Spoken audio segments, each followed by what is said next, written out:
Imagine being hit with an astronomical bill after an ambulance ride, a bill that you never saw coming.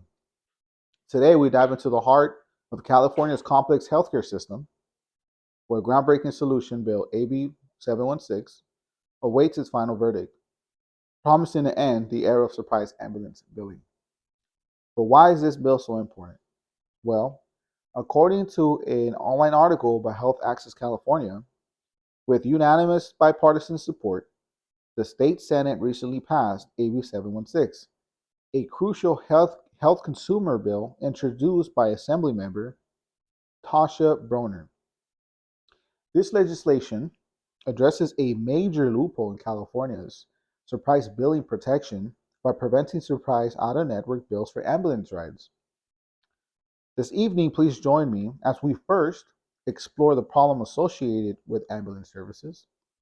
Second, we will investigate the costs associated with these services. And lastly, we will take a look at a recent solution like AB 716 bill that is still pending final approval.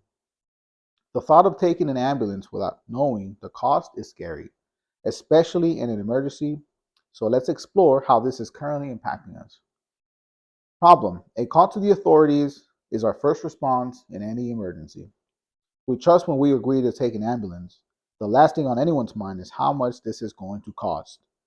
The current issue we face is the cost of taking an ambulance, especially if you're out of network.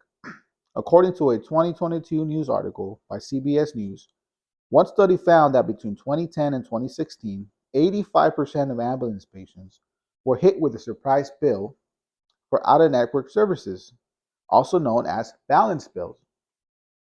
On average, California residents pay over $1,000 out of pocket for an ambulance ride. This is after insurance coverage, compared to Washington, D.C., whose median surprise bill is $37. In my research, I found an online news article by Capital Weekly where Chuck Bach, a resident of Irvine, faced this dilemma when his son experienced a seizure. He called, called for an ambulance, carrying him to a hospital just a short distance. To his astonishment, Chuck later received a staggering bill of $1,600. Chuck was fully insured by Blue Cross Blue Shield, and still, the insurer did not provide ambulance coverage. There are many challenges involved when tackling this issue. For example, in a news article published in 2022 by ABC News, the response times for hundreds of critical 911 calls failed to meet compliance standards in Alameda County. One of many issues is the Falk Ambulance Company, who are contracted in Alameda County. They are faced with staffing shortages, including patient drop-off delays at hospitals. This adds additional stress in making it on time to any hospital, leaving many patients stranded. According to an online news article published in 2023, hospitals and ambulance companies are struggling to find nurses and paramedics after COVID-19. Training programs are training programs and burnout healthcare workers are burned out and so they quit.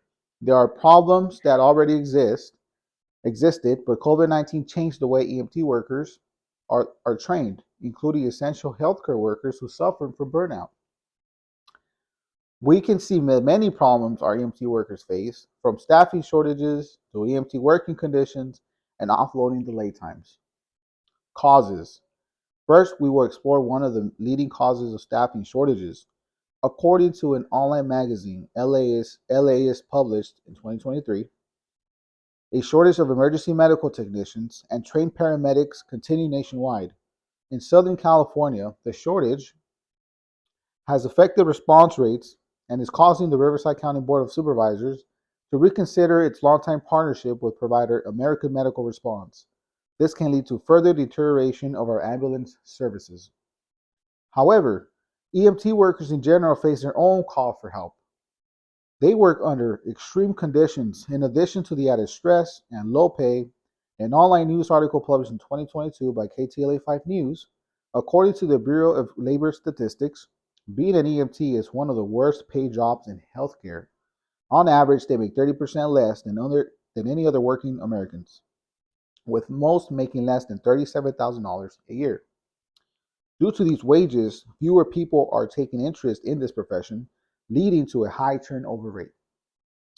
Lastly, the late times is an ongoing issue currently affecting many patients, including medical staff who receive them.